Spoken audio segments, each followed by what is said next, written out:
Sometimes a woman's intuition is razor sharp. While Ryan was showering in the bathroom, a call came in on his phone.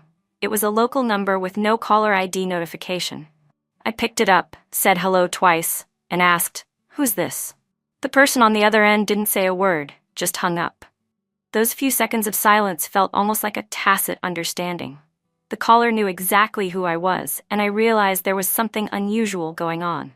I unlocked Ryan's phone and used that number to search on his social media. It was a woman. Her profile picture a soft, cute anime avatar, her nickname Little Peach. She had no notes attached, and her messages were set to Do Not Disturb. Their chat window was spotless, except for one unread message. "I miss you." Just those 4 words made my heart clench. I was almost certain Ryan was cheating. My hand holding the phone suddenly felt weak and weightless. I tapped into her Moments feed. The cover photo seemed to be a picture of herself, hair in a bun, lips slightly puckered, radiating a youthful vibe. She was undeniably pretty. I didn't examine the details. Instead, I took out my own phone and snapped a photo. Her feed had plenty of posts, and I scrolled quickly until one made me stop. She'd written, "For a transfer, I only want $199, 1 cent more, and I won't take it."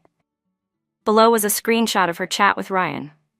She had saved him in her contacts as Princess Keeper. She asked, "Where's the $199 you promised me?" Ryan sent her $20,000. She refused and sent it back. "I only want $199, she said. Ryan replied with a string of ellipses, then still transferred her that exact amount. She wrote back, "Do you know what $199 means? It means I want to be with you for a long, long time." Expressionless, I took a photo to keep as evidence. After leaving her Moments, I went into Ryan's transaction history to check all their money transfers. They went on and on, line after line, with no end in sight. The largest and most regular was a $50,000 transfer at the start of each month, continuing for 3 months. Aside from that, there were $10,000, $20,000, $1,000, $2,000, $100, $200, countless transactions, including special numbers like 199, 520, 1314. I photographed every single one. Through it all, I stayed calm, even remembering to mark their chat as unread before exiting. "What's wrong? Why are you spacing out?" Ryan came out of the bathroom, towel drying his hair as he looked at me curiously. I snapped back to reality and looked up at him. He had only a towel wrapped around his waist, his broad shoulders tapering to a narrow waist, 8-pack abs on full display. Ryan had always kept himself in great shape, and some people even envied me for it. With a body like his, as long as he wasn't committing murder or arson, what could possibly be unforgivable? Especially since he was supposedly so devoted to me. I had always believed Ryan's love was mine alone, but now I realized that was only what I had thought. "By the way, someone called you just now," I said. Didn't say a word and hung up. "Maybe check it? Could be a scam call." Ryan took the phone from me naturally, tossed the towel into the laundry basket, and picked up the cigarette pack from the table. "I'm going to have a smoke on the balcony." Since I can't stand the smell of smoke, Ryan always smoked outside, but apparently he wasn't always just smoking. A short while later, Ryan came back in, pulling on clothes as he said, "Babe, I need to go out for something urgent. Don't wait up for me tonight." "What happened? Something wrong with one of Mike's machines?" "Yeah, not sure if it's just bad luck, but it was working fine during testing." When Ryan said the equipment always either froze or crashed in Mike's hands, I told him to be careful, and he replied, "I need to go take a look. If it's too late, I'll just stay over there and not come back tonight." He added, "With Mr. Zhao there too, you know it's serious, there's evidence, even witnesses." I nodded slightly, "Be careful." Ryan left in a rush. I stood staring at the wedding photo on the wall for a long time. I truly couldn't understand. Why would Ryan cheat? And that girl, who was she? Her face, the money transfers between her and Ryan, her social media posts, they all flashed through my mind one by one until suddenly I caught on to something. My heart skipped. I hurriedly took out my phone. I'd seen that girl before. It was about half a year ago. Ryan had been taken to the police station for getting into a fight. I went to bail him out. Physically, he was fine except for a scrape on his cheekbone, but his demeanor was terrible, eyes fierce, his whole body brimming with pent-up energy. I hadn't seen him like that in years, not since his teenage days. The man he fought was beaten so badly, his nose was bleeding and his face was swollen. It was obvious Ryan hadn't held back. The other man shouted for an apology and compensation, but Ryan just gave him a cold glare. If I hadn't been pulling him back, he would have gone at him again. After things were settled, we were about to leave when a young woman in a work uniform rushed over, thanking Ryan profusely. "Sir, if I hadn't run into you today, I don't know what would have happened. I really can't thank you enough." I paused and looked at Ryan. His face was full of impatience. "I suggest you find another job," he told her bluntly. The girl's smile faltered. "If I had any other choice, I wouldn't." Ryan's expression grew even more irritable. He cut her off sharply. "None of this has anything to do with me. Do whatever you want." That day, Mike had come along with us. As Ryan brushed past her and strode ahead, Mike pulled me aside and said, "Don't you think that girl looks a little like you? Maybe 30–40%? I had just laughed, thinking he was imagining things, but still found myself glancing back at her twice. Now, that memory lined up perfectly with the photo in front of me. It was her. That night, Ryan didn't come home. He returned the next evening, bringing me a takeout box. "From your favorite place, the line was insane," he said. "You start eating? I'm gonna shower." "Okay," I replied as Ryan headed to the bathroom. I grabbed my spare car key, picked up the takeout, and went straight down to the underground garage. His car had been washed spotless. The passenger seat was set to my usual position. Everything seemed perfectly normal, but that wasn't what I was interested in. I wanted to check the dashcam. I reviewed the footage from yesterday to today. Ryan had driven to the university on the south side of the city. He called the girl, saying just 2 words, "Come down." She skipped up to the passenger side, got in, and soon the sound of kissing and breathless voices filled the car. "Did you touch that old woman?" the girl asked. "Shut up," Ryan's voice was thick with desire. "Tell me, did you? What do you think?" The girl laughed smugly. "You're all mine. Don't beg for mercy later." The way the car sped up showed exactly how eager the driver was. They stopped in a residential complex near the school. The next footage didn't appear until 10 a.m. the next day. Only Ryan was in the car.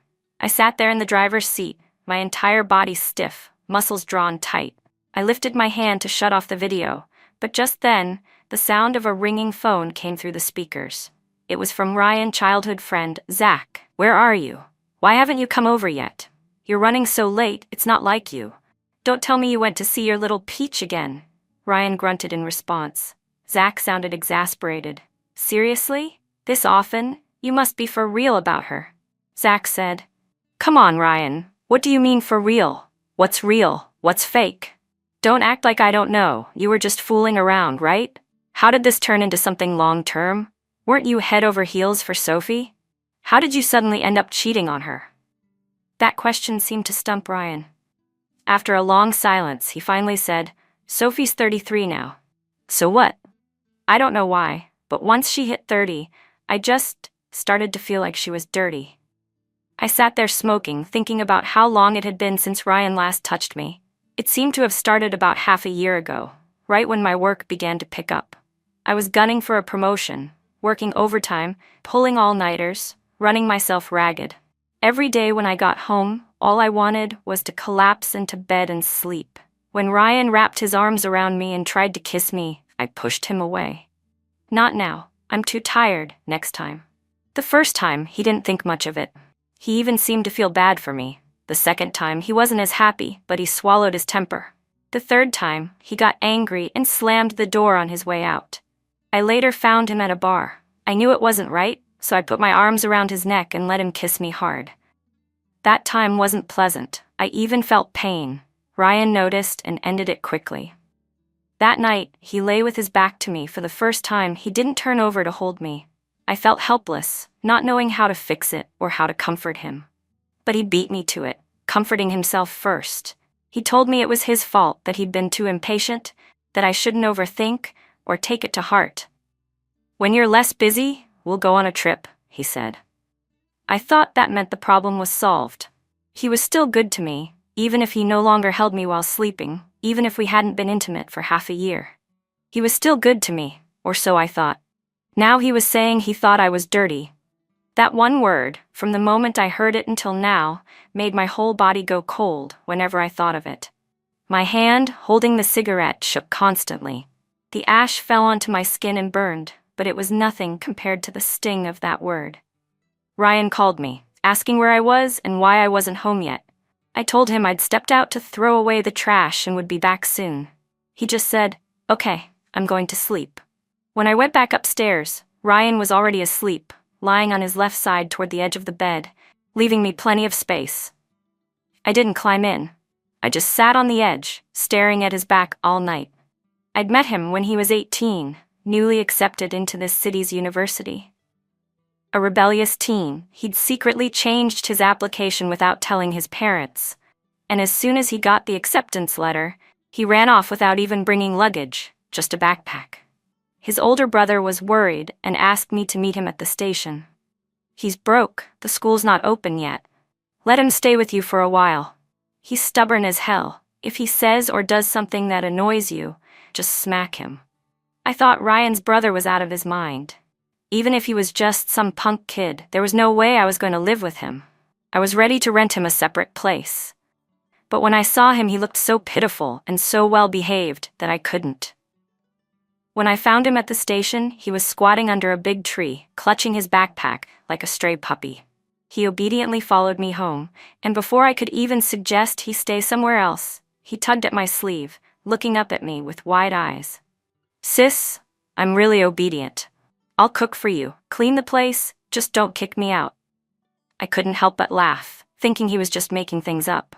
But he really did cook for me every day, even riding his little electric scooter to pick me up from work. Because of him, my once empty rental apartment felt warmer, more alive, and my daily commute didn't seem so rushed anymore. We lived under the same roof for a month. Later, I was the one who bought him luggage and sent him off to school. At first, I thought it was just a brief period of living together. But then he told me he'd gotten into that university because of me. He said he'd seen me once when he was 16, and from that moment on, all his hopes had been tied to me. Back then, he was still a boy, bringing me all the sincerity he had, and I fell for him. But now, he was taking it all back, and I had to climb out of the mire just as quickly. I wanted a divorce. "Ryan cheated," I told Kelsey. "What? Wasn't he on a business trip?" I let out a short, humorless laugh. "On a business trip with his mistress." Early in the morning, my 3 short sentences left Kelsey completely stunned.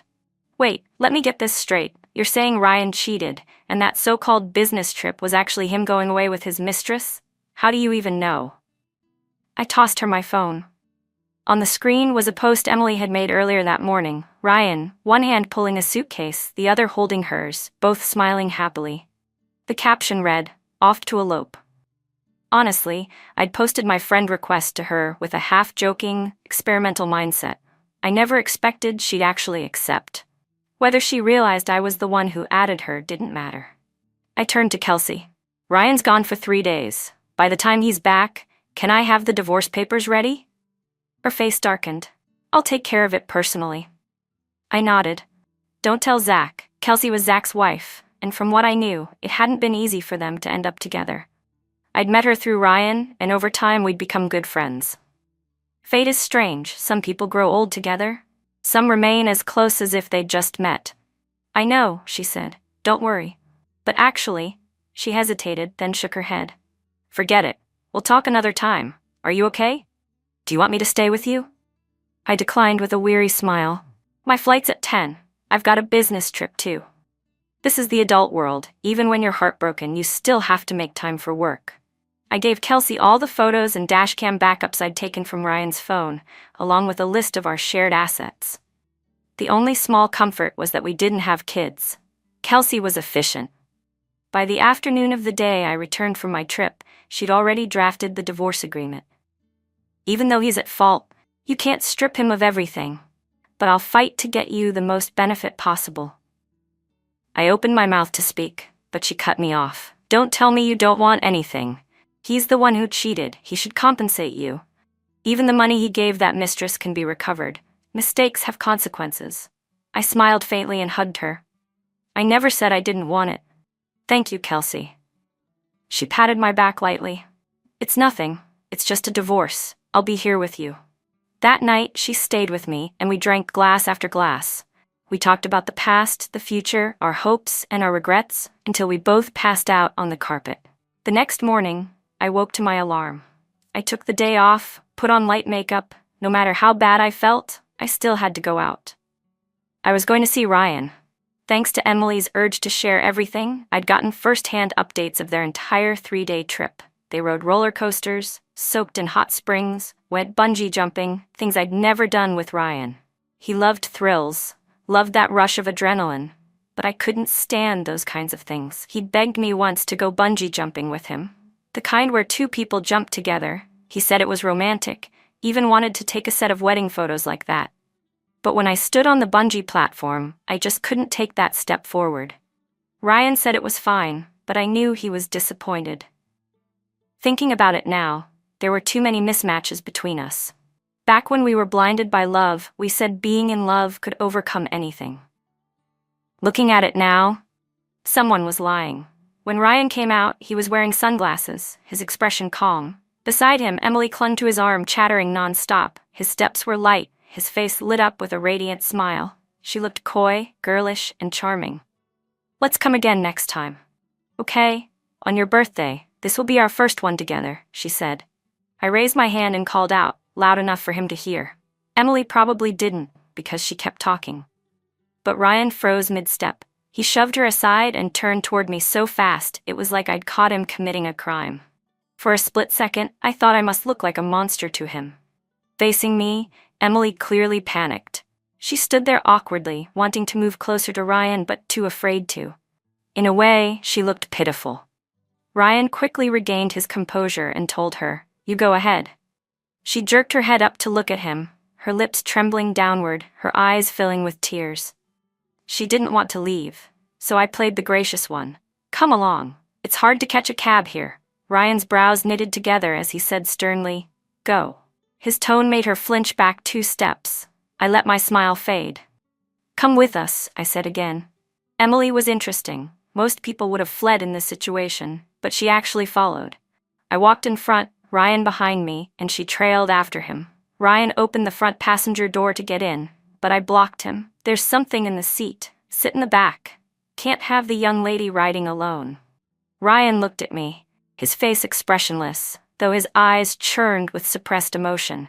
He slammed the door shut with a sharp bang and got into the back seat. The air in the car was thick and heavy. I was the one who broke the silence. "Emily, I have something to discuss with Ryan. Do you want to ride with us? Or should I drop you at your school first?" Being singled out so suddenly, Emily looked flustered. Ryan snapped, "What exactly are you trying to do?" I glanced at him through the rearview mirror. His expression was full of irritation. He was angry, trying hard to keep it in. That only made me feel a quiet thrill, and the smile on my face grew wider. "What's your major, Emily?" I asked. "German," she answered. I raised my brows in surprise. "Same as me. I have a classmate who teaches at your school." I gave her a name. "Do you know him?" Her face changed, and her voice wavered. He's my advisor." I laughed out loud. What a coincidence. In the end, I dropped her back at school. She got out quickly, almost running without looking back once. Then I turned to Ryan. "Where's the apartment you're renting nearby? Let's go up and have a seat." Ryan's gaze never left me. He gritted his teeth and said slowly and clearly, "What exactly are you trying to do?" I smoothed the expression off my face. "I've been disgusting you this whole way. Now, let's talk about the divorce, shall we?" We never ended up going to that apartment. We just sat in the car. Ryan lit a cigarette, silent from the moment I mentioned divorce until now. I didn't speak either. The deliberate provocation all the way here had lost its edge, leaving only a kind of dull fatigue. And while I'd been trying to disgust him, hadn't I also been disgusting myself? I took a cigarette from my bag and lit it. "How long?" Ryan's voice was a little hoarse. "What? How long have you been smoking?" I'm 5 years older than Ryan. When he was still in college, I'd already started working. Back then, the stress of my first job was crushing, and that's when I picked up smoking. Ryan was the one who forced me to quit. He said it was bad for my health, said he'd buy me candy instead, said if nothing else, I could hit him to vent my anger, but to stop smoking. And eventually, I really did quit. I hadn't touched a cigarette in 7 or 8 years. But because of this mess, I'd started again. If you asked me exactly when, I thought for a moment and said, the day after you spent the night at Emily's and didn't come home. Ryan's hand jerked. The cigarette, still burning, fell onto the leather seat, instantly scorching a hole. He hurried to brush it off, but the damage was done. Still, he kept stubbornly trying to smooth it out, harder and harder, until he completely lost control. He kicked the door hard. Damn it. So there's no fixing this, and you're never going to forgive me, right? Right. He gave a short, mocking laugh, pulled out his hand, and reached for the divorce papers. He didn't even read what was written, just flipped to the last page and signed his name. I won't take the house. I'll find time to move my stuff out. Then he stepped out of the car, bracing one hand on the door as he spoke into his phone. I'm not staying at school tonight. Yeah. I'll wait for you at the school gate. Hanging up, he raised his brows at me. When you feel like going to the civil affairs office, let me know. Do you feel powerless, like you're punching a pillow? Frustrated and miserable? That's the point. I curled my lips faintly, tipped my glass, and drained it in one gulp. I knew that maybe at first he hadn't fully processed what was happening, but by now he'd caught on. Ryan had always been an arrogant man. His attitude toward people and situations was, I'm not wrong, and even if I am, what can you do about it? I knew him. I'd even anticipated the kind of reaction he'd have. But no matter how prepared I was, his indifference still hit me. My hand holding the glass trembled slightly. I'd thought, at the very least, I would get an apology. We all want the one who wronged us to show true remorse, because it feels like only then can our wounds be soothed. Otherwise, it's impossible to be at peace. From his 18 to his 28, that was 10 years. My 10 years. I went from an outsider to being pulled deep into his world. He was the one who brought me in. When he loved me, I was his honey. When he didn't, he cut me into pieces. He owed me at least one I'm sorry. The constant grinding of negative emotions pushed me to the edge. I took 2 days off, stayed home, and didn't go anywhere. I cried, I cursed, I broke down, until, finally, I calmed. It was a call from my boss that pulled me out of it. He said there'd been adjustments to the numbers in a contract and I needed to revise it immediately. I opened my laptop and threw myself into work. 2 hours later, I sent over the revised contract. Mr. Zhang will be here next Wednesday. You'll come with me, my boss said. After wrapping that up, I sat back on the couch, suddenly feeling a little lost. Was I really that sad? Ryan was my own choice. No one forced me, no one threatened me. So everything that happened afterward was my responsibility. If I was willing to gamble, I had to be willing to lose. So Sophie, can't you afford to lose? No, I can. On the 4th day after signing the divorce papers, I called Ryan. He picked up slowly, his tone flat. What is it? Are you free tomorrow? Let's go to the civil affairs office. There was a pause on the other end. We'll talk when I get back from this trip. Not sure which day yet. I pressed my voice harder. I need a date. You have to give me a date. I already said I'm not sure. His voice rose, carrying a trace of irritation. I've signed the divorce papers. Are you afraid I'll run away? 2 days, I said. What? I'm giving you 2 days. If you show up at the civil affairs office the day after tomorrow, I'll leave you a shred of dignity. If not, I'll tell all your friends and family about your affair. The second I finished, the line went dead. I could picture Ryan's rage, could almost see him hurling his phone across the room. I didn't care whether he was truly busy or just making excuses. I only cared whether I could get what I wanted quickly. What did surprise me was that the next night, Ryan showed up at my door. What are you doing here? Got something to ask you. What is it? He looked at me and suddenly let out a short laugh. So I can't even come inside now? The sarcasm in his voice made me frown. What exactly are you trying to say? Ryan's face hardened. Sophie, you've gone too far. No matter what, this is between us. You shouldn't be making things hard for that girl. What are you talking about? Don't deny it. His eyes held a mocking glint. You dare say the cancellation of Emily's scholarship has nothing to do with you? Emily who? A low voice came from behind me. Ryan froze. From the bedroom, Ryan's older brother, Henry, walked out slowly, his expression blank as he looked at him. Who's Emily? Ryan glanced from me to Henry. What are you doing here? I'm asking you, who is she? It's none of your business. Say it yourself, or I'll find out on my own. Ryan's lips pressed into a hard line, but he stubbornly stayed silent. I felt a headache coming on. Enough. Go back inside. I'll talk to him. Henry looked like he wanted to say more, but I cut him off. This is between me and Ryan. Stay out of it. After a tense moment, Henry finally retreated to the bedroom. Looking at Ryan, I let out a long breath. I don't know anything about her scholarship. If you had half a brain, you wouldn't have come here about that. If I wanted to ruin her, I could get her expelled with the photos of you two and the proof you've been keeping her. Ryan, I just want a divorce. I'm not here to make trouble. You've been cheating on her? Keeping her? You two are getting divorced? Henry's voice suddenly cut in again. I shot him a look. Can you not eavesdrop? He ignored me, his gaze locked on Ryan, his tone low but sharp. Say it. This is between me and her, Ryan snapped. Stay out of it. Stay out of it. The words were barely out before Henry's fist connected with Ryan's face. You piece of crap. Ryan had never been the type to just stand there and take a beating. Even when he was in the wrong, he'd hit back. The two of them started swinging at each other, and I, without a change in expression, simply closed the door. I had no idea when they stopped fighting or when they left. The next day I arrived at the Civil Affairs office at exactly 8 a.m., took a number, and waited for Ryan. It was only about 10 minutes before he showed up. Without saying a word, he sat down beside me. There was a bruise on his face, and he looked worn out, defeated. Not long after, our number was called. I stood up, but Ryan suddenly grabbed my wrist. His voice was unsteady. That day, I lied to you. I didn't go to see her. I've already cut things off with her. She called me to say her scholarship had been canceled. I knew it wasn't you.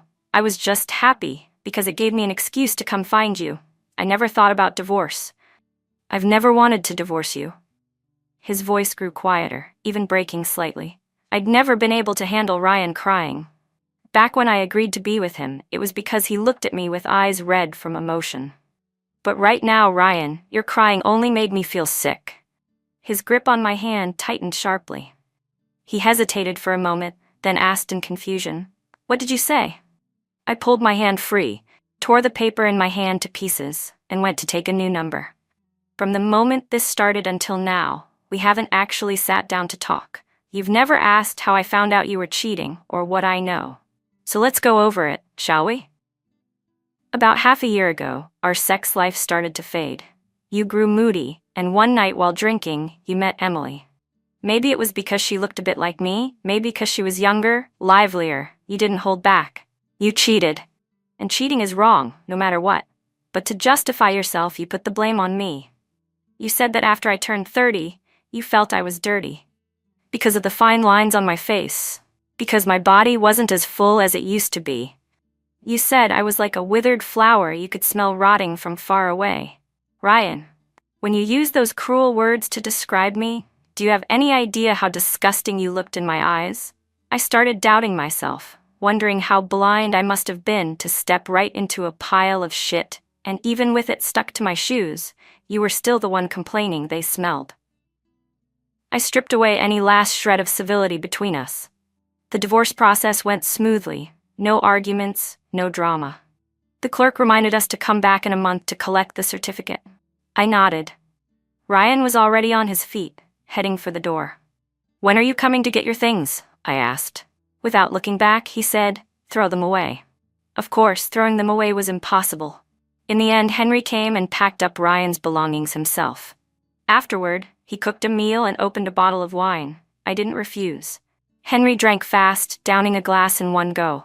Curling his lips slightly, he said, "Back then, I really didn't know Ryan had those kinds of thoughts about you.